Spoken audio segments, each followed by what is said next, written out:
apteeki ja ma ei ole siia tulnud mitte selleks, et rohtu osta, vaid olen tulnud siia teadmises, et siit ma leian meie tervisepostkasti loosimisele ühe eriti väärika Fortuna.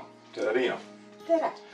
Kes Riinat veel ei tea, kuigi ma arvan, et sellist inimest Rakkes ei ole olemas, siis igaks juhuks ikkagi ütlen, et Riina on lisaks sellele, et ta töötab apteekis, on ka meie Rakke kogukonna rahvatantsu aastakümnete pikkune hing ja eestvedaja, tänu kellele siis meie lapsed on põlvkondade kaupa saanud tegelikult tantsu peale tantsima.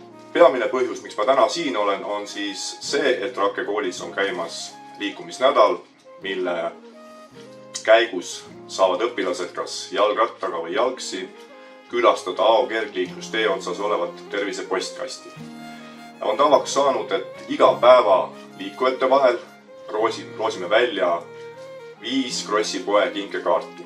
Täna on neljapäev ja Riina õnneliku käe läbi siis võtamegi eilse päeva 5 Krossi poe kinkekaarti saaja.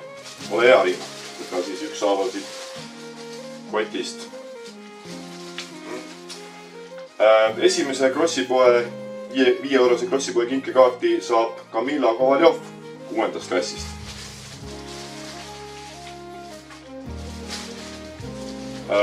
Teise Krossi poe kinkekaarti saab Kaspar Loorents 9. klassist ja nüüd on juhtunud nii, et Kaspar tegelikult saab teistkordselt selle kinkekaarti, mis ei ole mingi probleem, nii oli ka eelmisel aastal ja sai vastu võetud otsus, et kui õpilane satub loosil 2 korda võitma kinkekaarti, siis nii see on saatus, liikunud ta on ja las ta olla see võimalus mitmel korral saada nii-öelda valituks või loosituks on kõikidel õpilastel.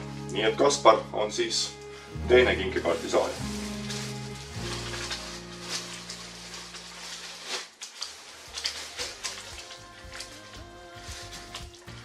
Ja täpselt nii oli ka eelmisel aastal, et sai 2 õpilast kinkekaartid 2 korral ja juhtus ka praegu selline väikene ime.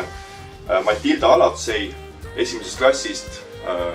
Matilda ma loosisin tegelikult ise juba esimesel päeval, et tema on siis saanud ka teistkordse kinkekaarti, aga sellest ei ole mitte midagi.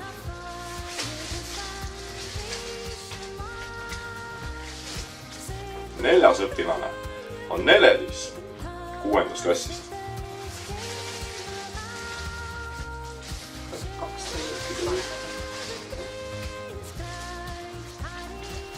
Ja 5. 5-eurose kinkekaarti saaja on siis 1. klassist Mattias Heinsalu. Mina ütlen aitäh kõikidele liikujatele. On veel jäänud siis 2 liikumispäeva. Tervisepostkast töötab veel 2 päeval, täna ja homme. Seni on kõige suurem liikujate arv olnud teisipäeval, 53 liikujat. Et võib-olla teie abiga õnnestub äkki meil see 53 üle lüüa. Vihm on järgi jäänud ja kasutame seda võimalust. Aga kohtumiseni uuel loosil.